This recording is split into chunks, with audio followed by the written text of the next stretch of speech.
What if the only way to build the next generation of artificial intelligence is to, well, float it in the middle of the ocean? Right, like literally offshore. Exactly. Yeah. Welcome to our deep dive. Looking at the stack of August 2026 earnings reports and security briefings you shared with us, our mission today is to map out this massive shift. Yeah, AI is suddenly growing up. I mean, it's transitioning from experimental hype to, cold, hard Wall Street reality. Okay, let's unpack this, because to understand where AI is going, we have to follow the unprecedented cash flow and staggering infrastructure demands happening right now. And that cash flow is telling a very different story than it was even a year ago. We are seeing those digital promises violently colliding with physical and financial realities. To see that collision, you really just have to look at the financial earthquake this week. I mean, Anthropic just reported its first operating profit. Projecting $559 million, right? Yeah, on nearly $11 billion in Q2 revenue, which is a 130% sequential jump.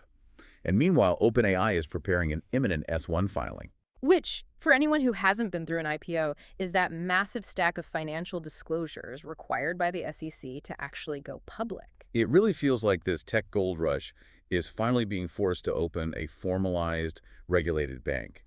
But I have to ask, does this sudden push for public market accountability actually mean the era of blank check AI hype is dead? Well, what's fascinating here is that going public fundamentally alters a company's DNA. Right, you can't just run on vague venture capital promises anymore. Exactly. You have to demonstrate sustainable margins to shareholders. And proving those margins requires securing the physical assets to actually run your software. That software maturity is triggering a massive wave on the hardware side. Like Vantage data centers? Yeah, they are weighing a $100 billion IPO simply to fund the immense physical buildings these AI models require to operate. Right, because going public means you have to actually deliver on the compute. Lenovo just posted a record $26.9 billion quarter, with AI driving 35% of their sales. And then there is Anthropic reportedly talking about dropping $6 billion to acquire Descartes AI. Which sounds completely insane until you realize Descartes specializes in GPU optimization. Well, they basically figure out how to squeeze every last drop of math out of the chips so you don't have to buy as many. But here's where it gets really interesting. Naver is investing in a startup called Panthalassa to build wave-powered offshore AI data centers. Which is wild. Wait, floating data centers, that sounds like a logistical nightmare. Between hurricanes, saltwater corrosion, and the sheer cost of underwater cables, how is that actually a viable engineering solution? Or are we literally just boiling the ocean to train models now? It does sound like a logistical nightmare, for sure, but it perfectly illustrates how severe the electricity and cooling crisis has become. Traditional power grids just can't handle it. No, they literally cannot handle the megawatts required by these hyperscale facilities. Moving them offshore to use freezing deep-sea water for cooling and waves for electricity is a desperate but logical workaround to land-based grid bottlenecks. So the global scramble for physical compute is at a breaking point. Absolutely. Look at India's L&T. They just landed a $1.57 billion contract to secure 10,000 NVIDIA GPUs. The supply chain is being stretched to its absolute limits. But scaling that physical infrastructure across the globe and apparently into our oceans creates a massive new problem. I mean, the attack surface just explodes. Oh, definitely. Look at the terrifying fallout from the NotebookLM breach. This wasn't someone hacking an AI directly.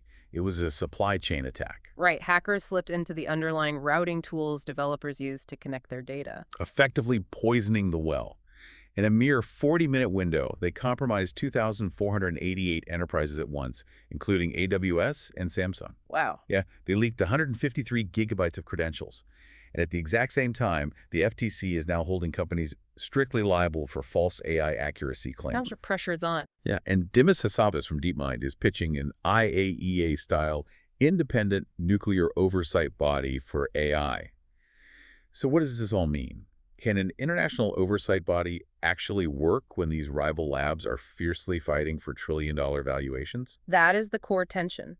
If we connect this to the bigger picture, the old Silicon Valley mantra of move fast and break things has collided head-on with strict liability. Because of the security risks. Right. That light LM breach proved that AI supply chain security isn't just an IT headache anymore.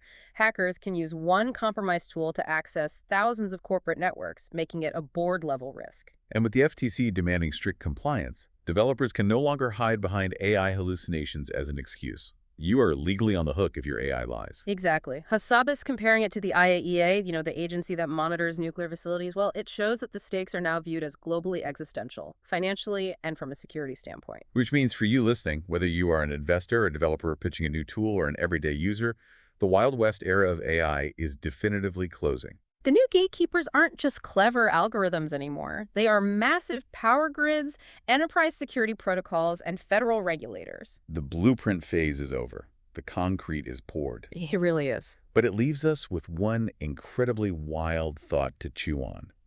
If AI compute infrastructure is literally moving into international waters with floating wave-powered data centers, what government actually has jurisdiction to regulate a superintelligence built in the rail of the ocean?